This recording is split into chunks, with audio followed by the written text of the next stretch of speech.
ఇప్పుడు కేవలం 7,999 up to 10 kgs వరకు బరువు తగ్గి అధిక బరువు నుంచి వచ్చే ప్రధాన సమస్యలను దూరం చేసుకోండి.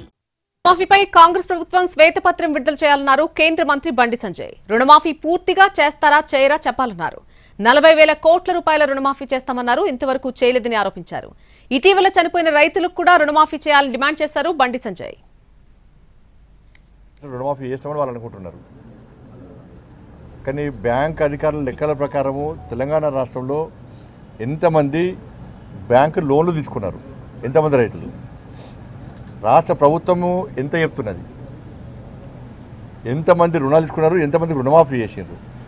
రాష్ట్ర ప్రభుత్వానికి ధైర్యం ఉంటే ఈ బ్యాంకు లెక్కలు వాళ్ళ లెక్కలు అన్నీ జోడించి ఒక శ్వేతపత్రం విడుదల చేయాలి. మీరు రుణమాఫీ చేస్తారా చేస్తాం ఎన్ఓసిపి అని వాళ్ళకి కావాల్సింది.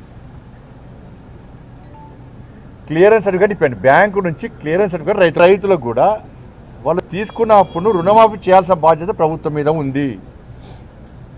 లేనిపోని కొర్రీలు పెట్టి లేనిపోని కండిషన్స్ నిబంధనలు పెట్టి తప్పించుకునే ప్రయత్నం చేయొద్దు.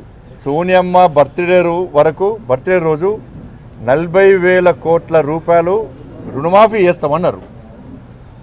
మరి సోనియమ్మ బర్త్డే అయిపోయింది, మళ్ళీ నెక్స్ట్ బర్త్డే కూడా వస్తున్నది. మరి ఇది సోనియా గాంధీ గారిని అవమానపరిచినట్ట కాదా?